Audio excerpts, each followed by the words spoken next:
Eu quero começar com uma pergunta. Como vamos andar com Deus? Como é que nós vamos tornar isso possível? Como é que isso vai acontecer? As diferenças que nos separam são tão grandes que, se olharmos humanamente, isso será impossível. Escolhemos nossos relacionamentos por afinidades. Gostamos de relacionarmos com pessoas que gostam das mesmas coisas que nós. Porém, quando o assunto é Deus, como é que nós vamos andar com Deus, se não há tanta afinidade assim entre nós e Ele? Esse relacionamento tende a ser, às vezes, duro, se tentarmos nos aprofundar nele.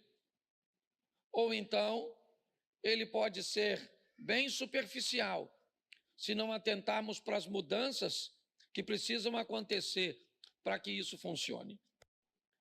Vou te apresentar alguns textos que eu acho que vale a pena nós refletirmos. O primeiro dele é escrito pelo profeta Isaías, capítulo 55, verso 8. Porque os meus pensamentos não são os vossos pensamentos, nem os vossos caminhos, os meus caminhos, diz o Senhor.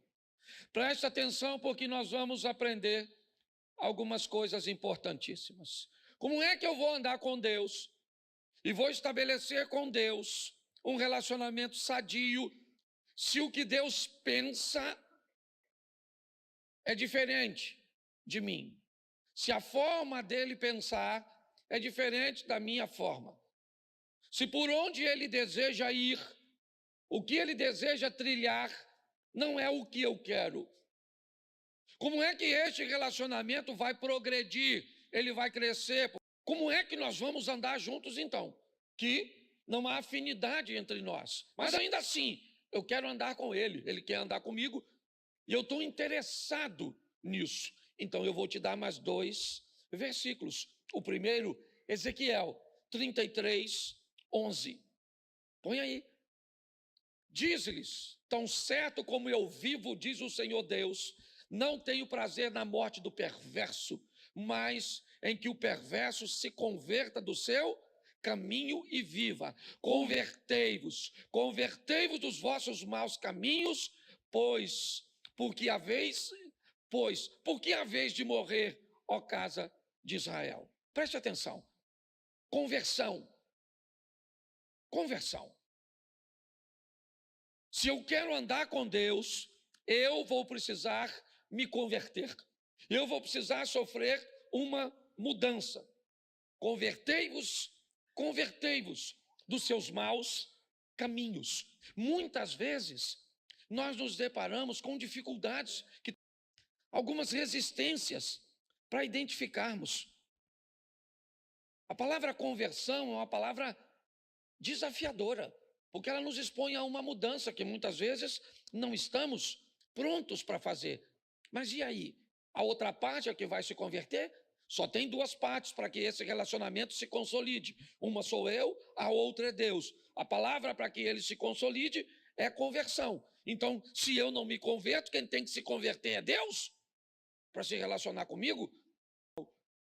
A conversão é algo que precisa fazer parte da nossa vida para que consigamos este relacionamento próximo, crescente e firme. E para isso, Ezequiel 36, 26, nos diz algo: dar-vos-ei coração, porei dentro de vós o espírito, tirarei de vós o coração e vos darei um coração. Preste atenção, olha só. Aí eu estou pronto a querer me converter? Então tá bom. Então eu vou receber uma coisa, e não mais fora, mas agora dentro. Então preste atenção. Nós precisamos, para ter êxito, permitir que Deus entre. Eu não posso mais caminhar com Deus, simplesmente.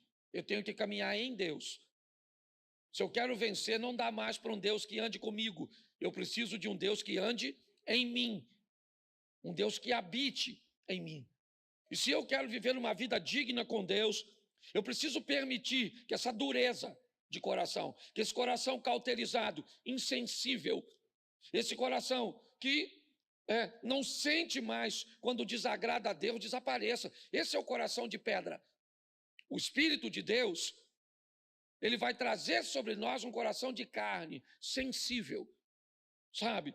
Uma percepção clara de quando algo, sabe? Algo que você faz, não interessa o quão pequeno ele seja, se ele for ofender o Espírito Santo, ele te causa sensibilidade. Não interessa o que é, você começa a ter um coração sensível. Qualquer coisa que saia do padrão de Deus, não interessa se homem vai ver, se sua esposa vai ver, seu marido, seu pai, seu pastor, seu chefe, não tem mais a ver com a visão humana, é a visão de Deus sobre você. Onde você estiver, ele vai estar lá. É assim que funciona. E o nome dele pode ser glorificado ou envergonhado por minha ou por sua causa. É assim que funciona. Não será um relacionamento fácil, não. Será um relacionamento desafiador. Eu terei que mover-me muitas vezes com muita força para fazer com que eu continue conseguindo andar ao lado de Deus. E eu até hoje confesso a você, fora alguns exemplos na Bíblia que a gente pode até aplicar, eu nunca vi Deus querendo parar de andar com as pessoas. Mas eu já vi pessoas querendo parar de andar com Deus porque descobriram que não conseguem.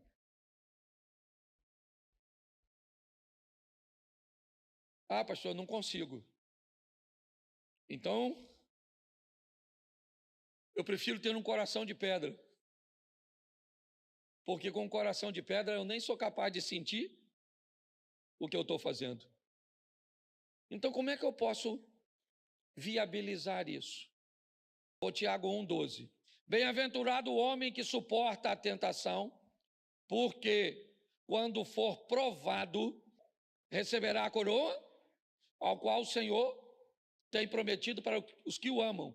Agora, verso 13. Ninguém, sendo tentado, diga, de Deus sou, porque Deus não pode ser tentado pelo mal e a ninguém, mas cada um é tentado quando atraído e engodado por sua própria concupiscência. Depois, havendo a concupiscência concebido, dá luz ao pecado, e o pecado, sendo consumado, gera a morte.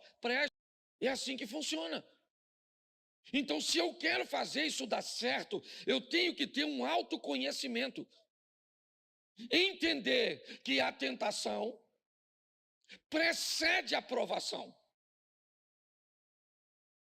Todo homem vai ser tentado quando ele for atraído e engodado por sua própria concupiscência. Seus desejos materiais envoltos em sensualidade ou não. A concupiscência é bem abrangente. Mas o que a Bíblia está dizendo é: você vai ser tentado por pensamentos, por desejos, por ter uma parte em você que não é cumprida. O nome disso é tentação. Mas a hora que aparecer alguém lhe dando condição de atender a demanda da tentação, você entrou na provação. É assim que funciona. E ela é muito particular. O que tenta você não necessariamente tenta quem está do seu lado. É assim que funciona. Então, segundo a Bíblia, eu preciso entender este processo que quem vai usar contra mim? Satanás. Por isso, algumas palavras precisam nortear a nossa caminhada. A primeira é vigilância, o tempo inteiro. É importante. Se nós não vigiarmos, nós vamos cair. pode ter certeza, é só uma questão de tempo. Talvez não seja nenhuma queda tão grande para te humilhar, mas pode roubar a sua vitória, pode impedir seu crescimento, pode atrasar seu percurso. Funciona. A segunda palavra que nós temos que levar conosco é tolerância. Essa é uma das piores. Tolerância, cuidado com ela. Ela te impede de manter a distância segura de um ambiente ruim. Você começa a tolerar um palavrão. Você começa a tolerar determinados tipos de conversa, determinados tipos de ambiente. Isso começa a te aproximar de lugares e de coisas, de situações cujas quais você deveria estar distante. Mas o inimigo usou de uma forma sorrateira, fazendo com que você conseguisse tolerar. Você tolera aquele tipo de coisa, aquele tipo de música, aquele tipo, sabe? Você começa a se tornar bem tolerante. Por quê? Porque a próxima palavra é aprovação. Você não quer se tornar intolerante em algumas coisas, porque você começa a negociar. Esse é o problema. São essas coisas pequenininhas que a Bíblia chama de raposinhas. Elas vão assumindo lugares, desbravando e conquistando espaços na nossa vida, no nosso coração, e o que isso vai fazendo? Nos distanciando de Deus. A última palavra é informação.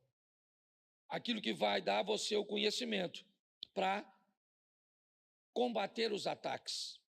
E aí, Efésios 6:12, porque a nossa luta não é contra o e a, mas contra os principados e contra os dominadores deste mundo, contra as forças espirituais nas regiões.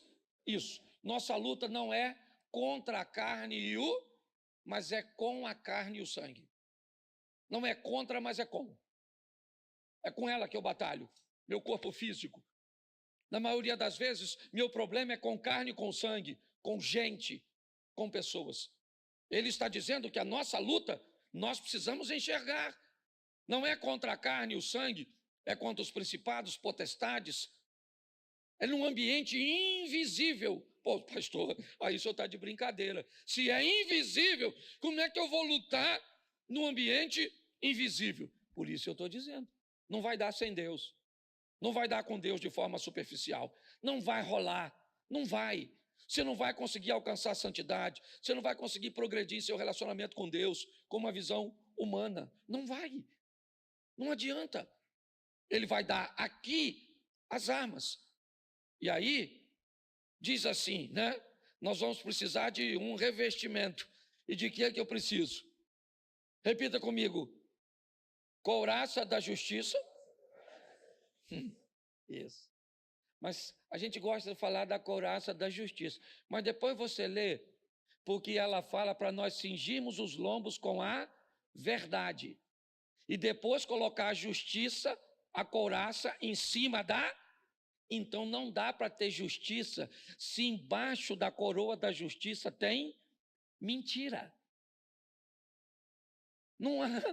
Você bota a couraça da justiça em cima de um lombo cingido por mentira. Então ele disse, cinja seu lombo com a verdade e em cima da verdade coloque a couraça da justiça, está lá. Os pés devem ser preparados com o evangelho da paz. Isso, paz. O que eu falo traz paz? Sim ou não? Muitas vezes eu estou perto de pessoas que contam histórias soltas. E a minha mente já capta, porque a Bíblia diz que a palavra de Deus é apta para discernir as intenções do coração das pessoas. Se você conhece a palavra, ela começa a desvendar. Às vezes eu estou caminhando com alguém e alguém conta uma historinha para falar que um outro fulano fez algo. Sabe aquele falar sem falar? Sabe como é que é?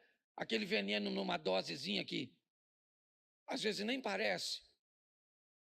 O que eu vejo é que muitas vezes, eu não estou julgando ninguém não.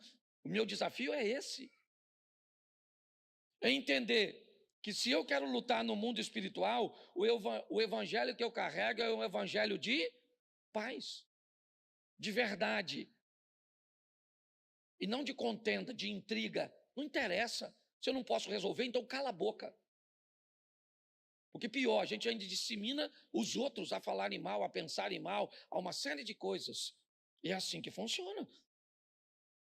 O escudo da fé sob os dardos. Olha só.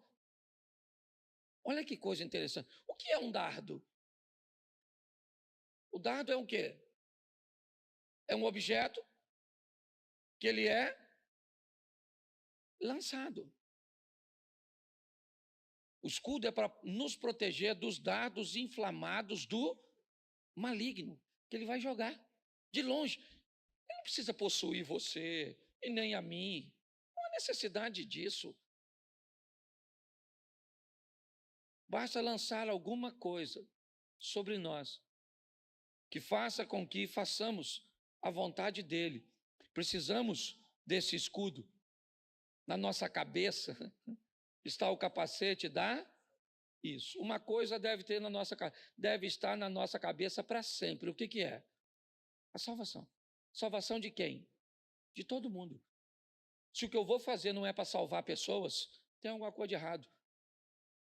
Se eu trabalho para Cristo, tudo o que eu faço é com o propósito de salvar pessoas e não de enfiá-las no inferno. É assim que funciona. A espada do Espírito, a palavra de Deus, termina no 18, dizendo: orando todo o tempo, com toda a oração e súplica no Espírito, e vigiando nisso com toda a súplica e perseverança dos santos. Se você esperar querer para viver, eu vou te dar uma notícia: não vai. Não é para quem quer. Se relacionar com Deus não é para quem quer. Porque se fosse para quem quer, todos queriam. Quem não quer se relacionar com Deus? Eu só preciso encontrar um ambiente equilibrado, de autoconhecimento, onde eu consigo olhar para mim e ir eliminando as coisas, entender que o que o meu inimigo pode usar contra mim, porque é isso que ele vai usar contra você. Exatamente. Ele vai estudar você e vai descobrir como é que ele te faz ficar longe de Deus. Isso. É a história do filhinho pródigo. E eu termino aqui.